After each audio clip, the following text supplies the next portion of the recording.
Welcome to this journey through one of the most disturbing cases recorded in the history of Mobile, Alabama.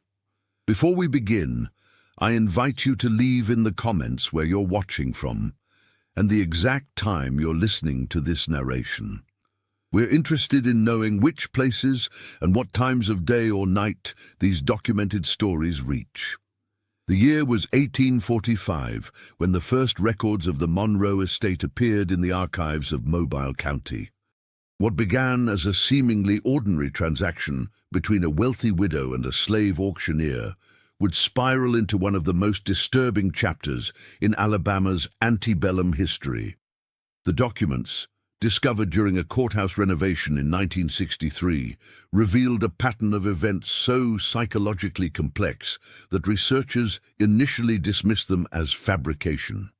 But as more evidence emerged from various sources, church records, personal correspondence, and county ledgers, a disturbing picture began to take shape, one that would challenge everything we thought we knew about power, obsession, and the darkness that can consume even the most respectable members of society. Isabella Leclerc, a French-American widow of considerable means, was known throughout Mobile's high society for her refined taste and generous patronage of the arts. After her husband's death in 1842, she maintained their grand estate on Dauphin Street, just west of what we now call Bienville Square. The three-story, white-columned mansion stood as a testament to the family's wealth, accumulated through shipping interests and cotton brokerage. Yet behind its immaculate facade and manicured gardens, a silence had begun to take hold. The kind of silence that comes when grief calcifies into something harder and more dangerous. According to parish records from the Cathedral Basilica of the Immaculate Conception, Isabella stopped attending weekly mass in the winter of 1843, something noted as highly unusual by Father Thomas Barrett in his personal journal. The widow's withdrawal from society was gradual but marked. Former friends noted her absence at seasonal balls and charity functions. Her household staff, reduced to only the most essential positions, reported a growing coldness in their mistress's demeanor. In the spring of 1845, Isabella made her first public appearance in nearly a year, at a slave auction held near the Mobile waterfront. What happened that day would set in motion a series of events that would eventually consume 3 lives and leave an indelible mark on the collective memory of Mobile's oldest families. A mark so disturbing that it would be deliberately obscured from official histories for more than a century. The auction records, discovered in a tin box during the demolition of an old warehouse on Water Street in 1958, indicated that on April 15, 1845, Isabella Leclerc purchased a 27-year-old male slave described as unusually educated and of fine appearance. The price she paid was nearly 3 times the market value, a fact that raised eyebrows among the other buyers and sellers present. The slave's name was entered in the ledger as Caleb Monroe. What made this purchase even more unusual was that Isabella had previously expressed abolitionist sympathies in private correspondence with her late husband's northern business associates. These letters, preserved in the Alabama Department of Archives and History, reveal a woman who once wrote eloquently about the moral bankruptcy of human bondage. Yet here she was, not only participating in, but seemingly overpaying for a transaction she had once described as an affront to God and mankind. No one who witnessed the auction could have predicted what would unfold over the next 18 months at the Leclerc estate, a psychological battle of wills that would ultimately consume both mistress and slave in a darkness neither could escape. The carriage ride from the auction block to the Leclerc estate took less than 30 minutes, but for Caleb Monroe, it must have felt like crossing into another world. The household ledgers, kept meticulously by Isabella herself, note his arrival simply, "New acquisition brought to property, assigned to library and correspondence duties." This brief entry belied the complexity of what was to come. Caleb's background, pieced together from various documents and later testimonies, was unusual for a man in his position. Born to an enslaved mother and her white owner in Virginia, he had been taught to read and write by the owner's daughter, who saw in the young boy an intelligence that deserved nurturing. When the plantation faced financial ruin in 1840, Caleb was sold to pay debts, eventually making his way through several owners before arriving in Mobile. His literacy and refined manner made him valuable in certain circles and dangerous in others. In Alabama, as in most southern states, teaching slaves to read had been illegal since the 1830s. Those who possessed such skills typically concealed them for safety. Yet Caleb's abilities were precisely what had caught Isabella's attention at the auction. The first weeks at the Leclerc estate established a pattern that neighbors and household staff would later describe as unsettling. Isabella installed Caleb not in the slave quarters behind the main house, but in a small room adjoining the library. Here, according to the household inventory of 1846, she provided him with a proper bed, writing desk, and clothing that more resembled that of a household secretary than a slave. Yet this apparent generosity masked something darker. From the recollections of Mary Beaumont, the housekeeper who would later provide testimony to a church investigation, Isabella's treatment of Caleb alternated between excessive indulgence and calculated humiliation. She would have him read aloud from classical literature one moment, then force him to stand silent and motionless for hours while she entertained guests the next. She seemed to take pleasure in displaying his intelligence to her few visitors, Mary noted in her statement to Father Barrett in 1847, then reminding him and everyone present of his status. It was as though she needed him to know that every privilege could be revoked at her whim. The psychological nature of this torment became evident through Isabella's own journal entries, discovered hidden in a compartment of her writing desk during the estate's dissolution in 1848. "He resists not with his body, but with his eyes," she wrote in June of 1845. "They follow me with a judgment I cannot bear." Today, I had him read Milton aloud for 3 hours until his voice grew hoarse, yet still he completed the task without complaint. His dignity is a wall I must break.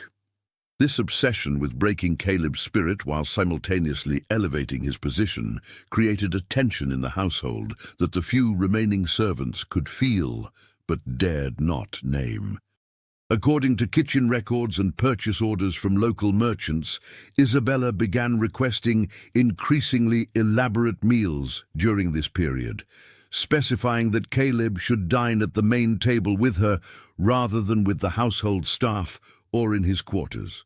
To the outside world, when they glimpsed it at all, the situation appeared as an eccentric widow's unusual but private household arrangement. But within the walls of the Leclerc estate, something more disturbing was unfolding. A psychological war between captor and captive, with rules that shifted daily and stakes neither participant fully understood. As summer turned to fall in 1845, the dynamic between Isabella and Caleb entered a new phase. According to Isabella's journal entries from September and October, she began testing him with increasingly complex tasks, having him compose correspondence to her business associates, manage household accounts, and even represent her interests in meetings with local merchants. These responsibilities, highly unusual for a person in his position, created a paradox that seemed designed to torture. He was simultaneously property and proxy, slave and surrogate master. The merchant ledgers from Dauphin Street shops confirmed that during this period, Caleb appeared in town on Isabella's behalf, authorized to make purchases and decisions that would normally be reserved for a free man of business or a trusted family member. The reactions he received varied from outright hostility to confused accommodation. Several shopkeepers refused to conduct business with him, while others, recognizing Isabella's influence and wealth, reluctantly complied. What these public appearances meant to Caleb can only be inferred from fragmentary evidence. A letter discovered in 1860, written by Caleb but never sent, offers a rare glimpse into his psychological state. Each day I walk a tightrope between two impossible worlds. In one I am granted powers that exceed my station, yet these powers are merely extensions of her will. In the other, I remain what I have always been, property to be disposed of at whim. The cruelty lies in being forced to inhabit both worlds simultaneously.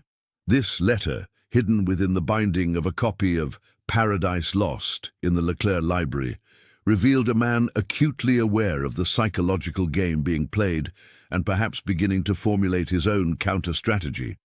The biblical references and literary allusions scattered throughout the letter suggest that Caleb was not merely a passive recipient of Isabella's manipulations, but was developing his own internal narrative to maintain his sense of self. Meanwhile, Isabella's behavior grew increasingly erratic. Her journal entries from this period show a woman in conflict with herself. "I find myself watching for his reactions," she wrote in November 1845. "When I enter a room, I look first to him rather than my guests. This morning, I caught myself adjusting my appearance before summoning him to the library. What madness is this?" The household staff, reduced now to just Mary Beaumont and two other servants, noticed the shift in their mistress's demeanor. According to Mary's later testimony, Isabella began taking unusual care with her appearance, wearing dresses and jewelry that had remained untouched since before her husband's death. She requested that fresh flowers be placed daily in the library and in Caleb's adjoining quarters. Most tellingly, she began dismissing the servants earlier in the evening, leaving herself and Caleb alone in the main house for hours at a time. What transpired during these evenings became the subject of speculation that would eventually reach beyond the household. A neighbor, Elizabeth Holloway, whose property adjoined the eastern edge of the Leclerc estate, reported to her sister in a letter dated January 1846. "The widow's house remains lit until the latest hours. Sometimes music can be heard, she playing the pianoforte while the slave turns the pages. Other times, there is only the soft murmur of voices in conversation. It is most irregular and has set tongues wagging among those who notice such things."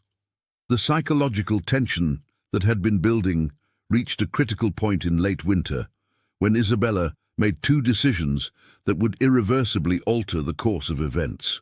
First, according to county records, she began the unprecedented process of arranging manumission papers for Caleb, a legal freedom that would remove the most obvious barrier between them. Second, she dismissed the remaining household staff with 2 weeks' notice and generous severance, effectively emptying the house of all witnesses to whatever might follow. Mary Beaumont, troubled by what she had observed, took her concerns to Father Barrett at the cathedral before leaving Mobile to stay with relatives in New Orleans. Her departure in February 1846 marked the beginning of what would later be called the 18 months of silence at the Leclerc estate, a period during which the house became increasingly isolated from society, its occupants rarely seen in public, and the true nature of what transpired within its walls known only through the fragmented evidence left behind. The winter and spring of 1846 marked a period of almost complete seclusion for the Leclerc estate. Delivery records from local merchants show that orders for household goods, food, and other necessities continued to be placed, but they were left at the service entrance without the delivery men ever seeing either Isabella or Caleb. Payment was always left in sealed envelopes, the amounts exact, suggesting a household functioning with precision despite its growing isolation. What makes this period particularly difficult to document is the absence of Isabella's journal entries. The regular daily accounts that had provided insight into her psychological state abruptly ended in February 1846, not resuming until August of that year. This 6-month gap represents one of the most significant mysteries in the case, a silence that historians and researchers have struggled to fill. However, other documents offer glimpses into this period. The manumission papers that Isabella had initiated continued to move through the legal system, encountering significant resistance from local officials who were reluctant to approve the freedom of a male slave in such an unusual household situation. Court records from April 1846 show that Isabella retained attorney James Forsyth to press her case, an action that briefly forced her to emerge from seclusion. A clerk at the county courthouse, William Jenkins, noted in a personal letter to his brother, "The Leclerc widow appeared today to sign additional affidavits. She was dramatically altered in appearance, thinner, with a feverish intensity in her eyes. More shocking still was the manner in which she arrived, accompanied by her slave Monroe, who walked beside rather than behind her, and who carried himself with the confidence of a free man already. The whispers in the courthouse hallway were immediate and scandalized. This public appearance, brief as it was, sparked a reaction within Mobile's social circles. Church records from the cathedral show that in May 1846, a committee of concerned parishioners approached Father Barrett about the moral situation at the Leclerc estate. Though no official action was taken, this marked the beginning of more focused attention on the increasingly mysterious household. Meanwhile, inside the house on Dauphin Street, the relationship between Isabella and Caleb was transforming in ways that neither could have anticipated. The only direct evidence from this period comes from a series of unsent letters found in Caleb's quarters after the events of 1847. These letters, addressed to a former fellow slave from his time in Virginia, reveal a man caught between newfound influence and deep uncertainty. "She speaks now of traveling north once the papers are approved," he wrote in what appears to be a May 1846 letter. "She imagines a life where we might exist without the constraints of this place. I find myself unable to determine if this is a continuation of her psychological game, or if something genuine has emerged from this twisted arrangement. More disturbing still is my own response. I find myself considering the possibility, weighing it against suspicion, and uncertain which impulse to trust." Another letter, apparently written weeks later, suggests a deeper entanglement. "I dreamed last night of running, but not away from this house. Instead, I was running with her beside me towards some unseen destination. What does it mean when captivity begins to feel like choice? When the captor herself seems equally imprisoned? We circle each other like wolves, neither willing to turn our back, yet neither willing to strike the killing blow." As summer approached, evidence suggests that Isabella and Caleb began making concrete plans that went beyond legal manumission. Financial records show that Isabella liquidated several investments and property holdings, converting them to forms that would be portable: gold coins, bank drafts from northern institutions, and easily transportable valuables.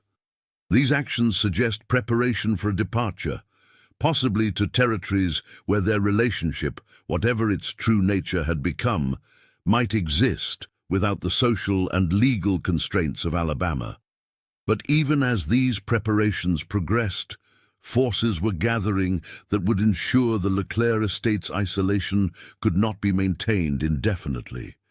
By July 1846, rumors about the widow and her slave had reached levels that demanded response from both civil and religious authorities. The 18 months of silence were about to be shattered, bringing with it consequences that neither Isabella nor Caleb could have foreseen. When Isabella's journal resumed in August 1846, the tone had shifted dramatically from her earlier entries. Gone was the calculating observer documenting her psychological experiments. In her place was a woman who wrote with feverish intensity about liberation, escape, and possibilities. "We have decided on Boston," she wrote on August 12th. My cousin Charlotte maintains a residence there and has indicated her household would welcome us, though I have been deliberately vague about the nature of my companionship with C. The papers should be approved by September, and we will depart before the first frost touches Mobile. This plan, meticulously detailed over several entries, represented a complete transformation in Isabella's worldview. The woman who had once purchased a human being at auction was now liquidating her southern holdings and preparing to establish a new life where that relationship could exist outside the boundaries of ownership. Whether this represented genuine emotional evolution or a new form of psychological obsession remains one of the central questions of the case. For Caleb, the prospect of this northern migration appears to have produced complex feelings. His unsent letters from this period reveal a man caught between hope and deep suspicion. She speaks of our future with such certainty, he wrote in late August, as though the past can be simply discarded like a garment one has outgrown. Yet I wonder if freedom granted can ever truly feel like freedom earned. And I wonder if one who has owned can ever fully see the previously owned as truly equal. Despite these private doubts, external evidence suggests that Caleb was actively participating in the preparations for departure. Purchases made in his name from mobile merchants included maps of northern states, winter clothing, and books about Massachusetts society and culture. He also made several visits to Mobile's small community of free people of color, possibly seeking information or connections that might prove useful in the North. These preparations did not go unnoticed. In early September, Father Barrett made an unannounced visit to the Leclerc estate, the first time a representative of Mobile society had crossed its threshold in nearly 6 months. The details of this visit are recorded in the priest's official report to the Bishop of Mobile, discovered in diocesan archives in 1959. I found Mrs. Leclerc altered almost beyond recognition, Barrett wrote. The composed, elegant widow of our memory has been replaced by a woman of frenetic energy and unfocused gaze. More disturbing was her insistence that the slave Monroe join our conversation, seating him in her late husband's chair and repeatedly deferring to his opinions on matters I raised. When I inquired directly about the rumors circulating regarding their household arrangement, she dismissed them with a laugh that contained no mirth, stating that Mobile's understanding of our situation is of no consequence, as we will shortly be beyond its judgment. Father Barrett's report raised sufficient concern that civil authorities were quietly notified. The county sheriff, Robert Daniels, began occasional patrols past the Leclerc property. Merchants who received orders from the estate were questioned about their contents and interactions. The manumission papers, which had been moving slowly through bureaucratic channels, were suddenly subject to additional review procedures that effectively stalled their progress. Isabella seemed aware of this growing attention. Her journal entries from mid-September show increasing paranoia. Eyes are watching the house. Today, a sheriff's deputy lingered at our gate for nearly 10 minutes. C advises caution and suggests we may need to depart before the papers are finalized. I have written to Charlotte requesting information about which shipping companies are most discreet. The mounting pressure from outside forces created new tensions within the strange partnership that had developed between Isabella and Caleb. According to Isabella's increasingly erratic journal entries, they began to disagree about timing and strategy. Caleb advocated for immediate departure, while Isabella insisted they wait for the legal protections the manumission papers would provide. This disagreement came to a head in early October 1846, when Isabella recorded a confrontation that revealed the fundamental power imbalance that still existed beneath their transformed relationship. Today I reminded C That despite all else that has evolved between us, the final decision remains mine. The look that passed over his face in that moment contained something I had never seen directed at me before. Pure hatred, quickly masked but unmistakable. For the first time since he entered this house, I have turned the key in my bedroom door. This moment of recognition, that beneath the elaborate psychological dance they had been engaged in, the fundamental reality of owner and owned remained, marked the beginning of the final phase of the Leclerc-Monroe story. The fragile trust that had developed between them was fracturing, even as external pressures made their position increasingly precarious. As autumn deepened in Mobile, the 18 months of silence were drawing to a close, moving inexorably toward the events that would ultimately consume them both. The final months of 1846 brought increasing scrutiny to the Leclerc estate. Sheriff's Department logs from November and December show more frequent patrols past the property. Father Barrett made 2 additional visits, though according to his reports, he was not admitted beyond the entrance hall on either occasion. The manumission papers remained stalled in administrative limbo, with officials citing irregularities that required further review. Isabella's journal entries from this period reveal a woman increasingly disconnected from reality, alternating between grandiose plans for escape and northern relocation, and periods of dark paranoia. "The entire town conspires against us," she wrote on December 10th. "C believes we should abandon everything and flee under cover of darkness, but I cannot bear to leave the treasures and comforts we have accumulated." He does not understand that certain standards must be maintained regardless of circumstance. This reference to treasures is significant, as financial records show that by this time, Isabella had converted most of her liquid assets into portable valuables, gold coins, jewelry, and bank drafts, which were presumably kept somewhere in the house. The substantial nature of this wealth would later become a critical factor in understanding what followed. For Caleb, the deteriorating situation appears to have prompted a strategic shift. His unsent letters from December 1846 and January 1847 show a man who had begun to plan independently of Isabella. "I can no longer hitch my fate to her increasingly unstable decisions," he wrote in late December. "The northern plan has merit, but not with her as my companion. Her presence would merely exchange one form of captivity for another. I must secure my own path." Evidence suggests that during this period, Caleb established connections with a network of abolitionists operating clandestinely in Mobile. Shipping records from the port show increased traffic along routes known to be used by the Underground Railroad.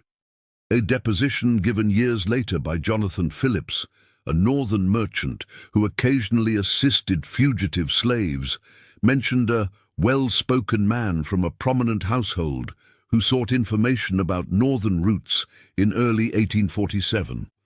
As Caleb appeared to have been making independent preparations, Isabella's mental state continued to deteriorate. Her final journal entries, dating from February 1847, contain disturbing passages that alternate between romantic obsession and violent ideation. "Sometimes I imagine us crossing the Mason-Dixon line together, hand in hand toward a new life. Other times I imagine his blood pooling on the library floor, the ultimate proof that he has always been mine to dispose of as I wish." Both visions bring a kind of peace. The events that followed have been pieced together from multiple sources, none entirely reliable on their own, but which collectively suggest a harrowing conclusion to the Leclerc-Monroe story. According to a report filed by Sheriff Daniels on February 23, 1847, a fire was reported at the Leclerc estate shortly after midnight. By the time authorities arrived, the main house was fully engulfed in flames. Once the fire was extinguished, investigators found 2 bodies in the charred remains of the library. Initial identification was difficult due to the condition of the remains, but jewelry found on one body was consistent with items known to belong to Isabella Leclerc. The second body, presumed to be Caleb Monroe, was found near what had been the library door, suggesting a failed attempt to escape. This straightforward narrative of a tragic fire might have become the official record, were it not for several inconsistencies that troubled investigators. First, an inventory of recovered items from the house showed no trace of the substantial valuables Isabella had accumulated. Second, examination of the bodies by the county medical examiner, Dr. James Wilson, revealed evidence that both individuals had died before the fire began, Isabella from what appeared to be a single knife wound to the chest, Caleb from severe trauma to the skull consistent with a blunt instrument. Most disturbing was the discovery, in a small outbuilding that had escaped the flames, of a travel bag containing men's clothing, maps of northern routes, and a substantial sum in gold coins, approximately half of what financial records suggested should have been in Isabella's possession. This discovery led to speculation that has never been fully resolved. Had Caleb killed Isabella and attempted to flee with half her wealth? Had Isabella discovered his plans and attacked him, only to be killed in the struggle? Or had some third party, perhaps aware of the valuables in the house, murdered them both and started the fire to cover the crime, taking only part of the wealth to avoid raising suspicions of robbery? Sheriff Daniels' final report, submitted in April 1847, concluded that the slave Monroe murdered his mistress upon discovering her intent to renege on promises made, and was himself killed in the ensuing struggle, after which the fire began by means unknown. This conclusion, convenient for maintaining social order, became the official version, but several investigators remained unconvinced.